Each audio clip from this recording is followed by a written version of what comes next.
Un gusto saludarles nuevamente. En esta ocasión vamos a ofrecer aquí una introducción al punto referido a los derechos sociales en el programa de la materia. Como hemos dicho en otras oportunidades, aquí simplemente intentamos ofrecer algunos elementos para el estudio y el análisis de la bibliografía obligatoria y de los textos de los artículos pertinentes de la Constitución y de los tratados de igual jerarquía, cuya lectura es indispensable para poder comprender acabadamente el tema.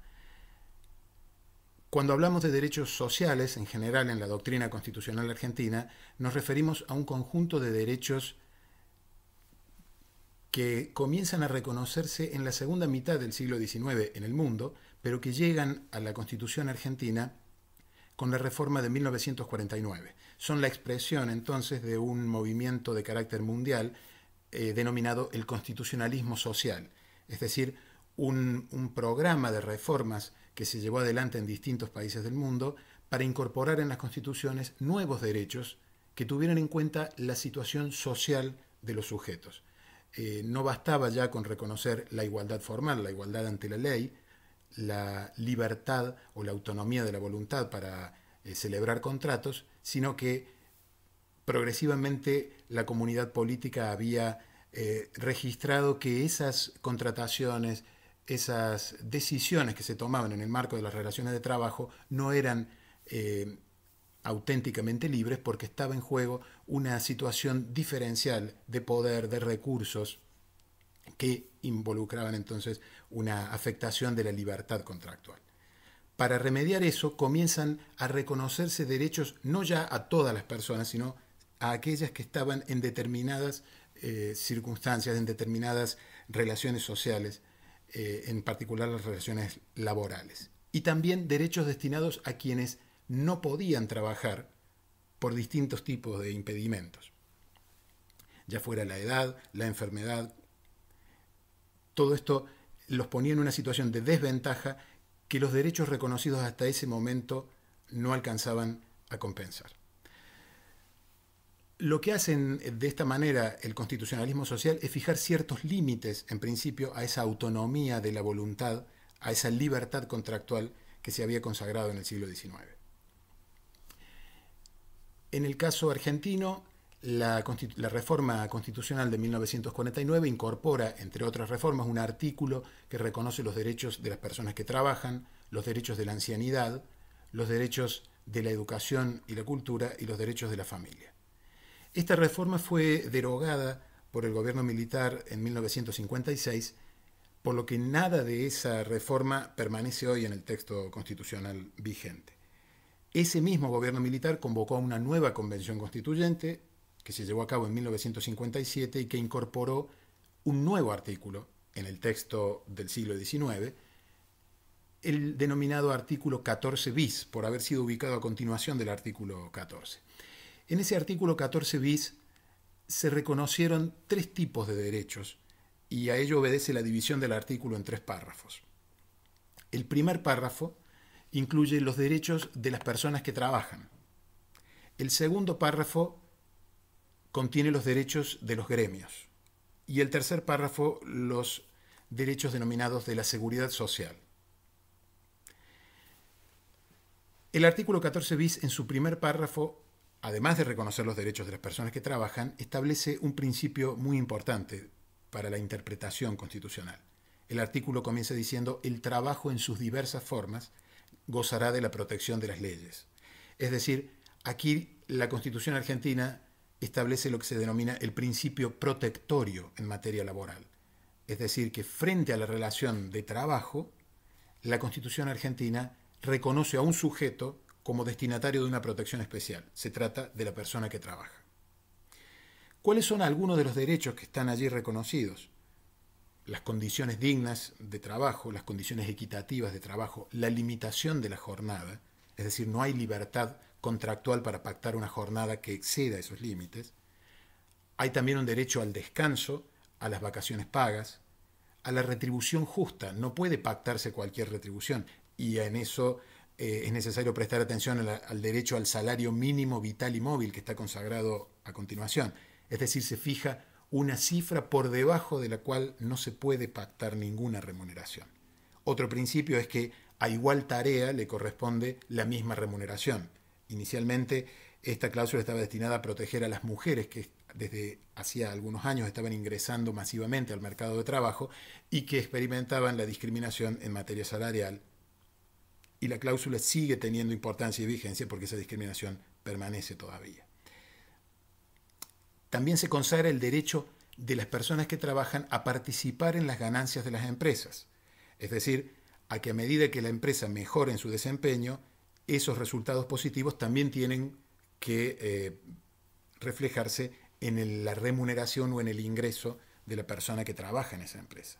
Pero no significa participación en las pérdidas. Esto es lo que en el derecho laboral se conoce como el principio de ajenidad del riesgo. El riesgo lo corre quien dirige la empresa, su propietario, no las personas que trabajan. También se establece la protección contra el despido arbitrario, es decir, el despido es un evento que tiene un efecto dañoso sobre la persona que trabaja, por lo tanto la Constitución establece que si el despido no tiene causa, debe establecerse alguna protección. En el caso argentino, esto ha sido históricamente la indemnización por despido.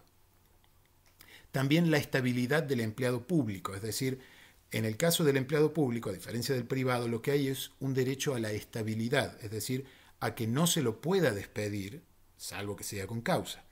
La idea detrás de esto es evitar, y se decía así en la Convención Constituyente de 1957, que el empleo público sea un botín que se distribuye entre los elencos o partidos gobernantes, despidiendo a los empleados que ya están para poder nombrar a otros. Esta idea de estabilidad significaba una protección que ponía a los empleados públicos a salvo de las fluctuaciones políticas o partidarias electorales. También se consagra el derecho a la organización sindical libre y democrática. Esto significa que los sindicatos tienen que estar regidos por normas que aseguren la representatividad de los dirigentes y la posibilidad tanto de afiliarse como de no afiliarse o de formar sindicatos propios, distintos, si no tienen voluntad de participar en los que ya existen. Es un modelo también que ha sido definido como desburocratizado porque el sindicato puede formarse o crearse mediante la simple inscripción en un registro especial que lleva el Ministerio de Trabajo de la Nación. Luego, en el segundo párrafo se establecen los derechos de los gremios, y aquí es interesante porque aquí el sujeto de derechos no es la persona que trabaja individualmente, sino el gremio como conjunto de personas que trabajan en una determinada actividad o rama. El gremio de quienes trabajan en gastronomía, el gremio de quienes trabajan en la industria automotriz, el gremio de quienes trabajan en la administración pública. Esos son gremios, conjuntos de personas que trabajan en una misma actividad. Los derechos que tienen los gremios como conjunto o colectividad son recurrir a la conciliación, al arbitraje en sus disputas con la patronal, o también ejercer el derecho de huelga. También los gremios pueden tener representantes, es decir, delegados, por ejemplo, y ellos tienen derecho a protecciones especiales para que, por ejemplo, no puedan ser despedidos, porque esto muchas veces podría ser la herramienta que tenga la patronal para desactivar un reclamo de las personas que trabajan. Finalmente, en el último párrafo están los derechos de la seguridad social, es decir, aquella red de protección que se orienta a brindar seguridad, estabilidad, ingresos a quienes por distintos motivos no puedan trabajar. La seguridad social está definida en el artículo 14 bis como integral e irrenunciable, es decir, integral significa que apunta a cubrir todas las contingencias que pueden desequilibrar las condiciones de vida de una persona, e irrenunciable significa, una vez más, limitando la idea de autonomía de la voluntad propia del siglo XIX, que no es posible para nadie decir que no desea estar protegido por la seguridad social.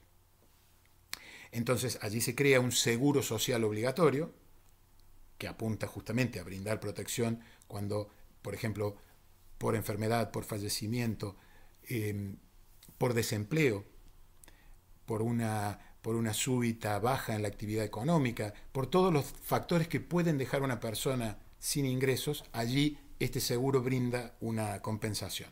También la protección integral de la familia, que en general se ha materializado en las llamadas asignaciones familiares o asignaciones universales por hijo, es decir, prestaciones o pagos que se hacen con fondos públicos para atender al bienestar de los integrantes de la familia, en este caso de hijos e hijas menores de edad. La defensa del bien de familia, la protección entonces de la vivienda donde una familia vive, para que no pueda ser ejecutada, para que no sea desapoderada una familia de la vivienda en la que está. El acceso mismo a la vivienda es también otro de los derechos de la seguridad social.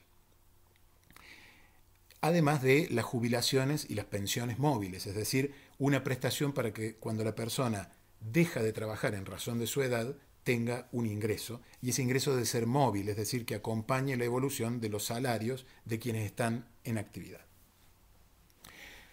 Algo importante para tener en cuenta de estos derechos sociales es que el 14 bis es probablemente la norma más conocida, pero no agota el elenco de derechos sociales. Hoy, para conocer completamente los derechos sociales de nuestra Constitución, es necesario leer este artículo junto con los artículos correspondientes de los tratados de derechos humanos que tienen jerarquía constitucional. Así, por ejemplo, el Pacto de Derechos Económicos, Sociales y Culturales, que consagra, por ejemplo, en su artículo 6, el derecho a trabajar, es decir, el derecho a ganarse la vida con una ocupación libremente elegida o aceptada, el artículo 7, que establece condiciones dignas de trabajo, el artículo 8, que consagra el derecho a la huelga y otros derechos que pertenecen a los gremios. Es decir, debemos leer este artículo 14 bis en relación con las otras normas de la misma jerarquía que apuntan en la misma dirección. De eso se trata una interpretación integral o sistémica de la Constitución. Para concluir, me gustaría agregar que estos derechos en general son discutidos no en cuanto a su carácter, porque se los reconoce en general como derechos constitucionales, pero sí en cuanto a su exigibilidad. Por ejemplo, si nosotros tomamos el derecho consagrado en el primer párrafo a la participación en las ganancias de las empresas, lo más probable es que no conozcamos casos donde ese derecho se está ejerciendo. Y, como sabemos, deberían existir garantías para poder hacer valer este derecho cuando no se está pudiendo ejercer. De eso se trata la discusión que lleva varias décadas en el derecho constitucional argentino sobre hasta qué punto estos derechos son exigibles judicialmente. Hace 40 o 50 años, la mayoría de las opiniones en la doctrina constitucional argentina señalaban que estos derechos estaban en la Constitución, pero no eran exigibles judicialmente como si lo eran, por ejemplo, la libertad de expresión, la libertad de cultos o el derecho de propiedad. Y la razón que se daba era que estos derechos no eran iguales a los derechos considerados, por ejemplo, de primera generación o los derechos civiles o políticos, porque se trataba de derechos programáticos. Con esta palabra se aludía a que necesitaban una reglamentación a través del Congreso, por ejemplo, una ley que reglamentara la participación en la ganancia de las empresas, como hay una ley que reglamenta las jubilaciones o el salario mínimo. Pero hasta entonces no había posibilidad de exigirlo judicialmente. En las últimas décadas, la discusión muy vibrante que se dio sobre estos derechos ha ido llevando cada vez más a estos derechos hacia el lado de la exigibilidad judicial. Y la Corte Suprema Argentina emitió en los últimos 20 años una serie de fallos donde reconoció estos derechos, les reconoció su carácter exigible incluso judicialmente y los hizo valer en casos concretos. El último y el más conocido de estos fallos ha sido el fallo llamado QC, por las iniciales de la persona involucrada, de 2012, donde la Corte reconoció que en algunas circunstancias el derecho a la vivienda es exigible judicialmente. Y así lo hizo en el caso de una mujer que vivía en la ciudad de Buenos Aires en situación de calle con un niño de 5 años, su hijo, que padecía una discapacidad grave. Y allí entonces la Corte ordenó al gobierno de la ciudad de Buenos Aires proveer una vivienda. Sí fijó muchos límites en cuanto a qué circunstancias habilitan esta acción, esta intervención del Poder Judicial, pero reconoció que existen entonces casos donde la intervención judicial es aceptable y es obligatoria para el Estado argentino.